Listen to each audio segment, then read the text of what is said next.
Hello, welcome back to my channel. Today I'm going to show you a little jig I built for the Shaper Origin. If you are lucky enough to have a Shaper Origin, you might have encountered the following problem. You have a small piece of lumber like this one here, that's a piece of mahogany, and you want to cut something out. You want to engrave it, or you want to cut a little bow tie out of that with a shaper. But you can't do that because there's no space to attach the marker tape on this piece. So what do?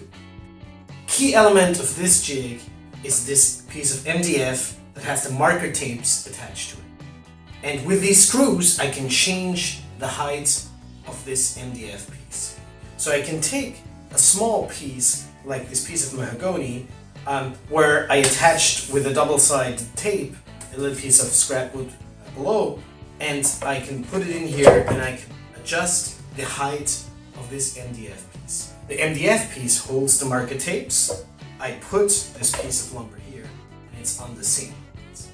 If this is on the same height, the Shaper Origin can use the marker tapes to know where it is, but we can cut the piece here. I can attach this piece with this little clamp here I built so it doesn't move, it gets stabilized.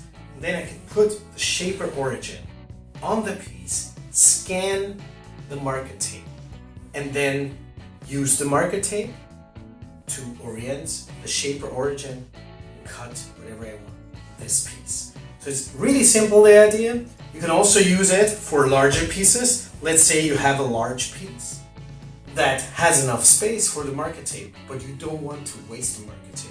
You can still put it in here, use this, and so it's reusable. You don't lose the marker tapes, so you can also save some costs.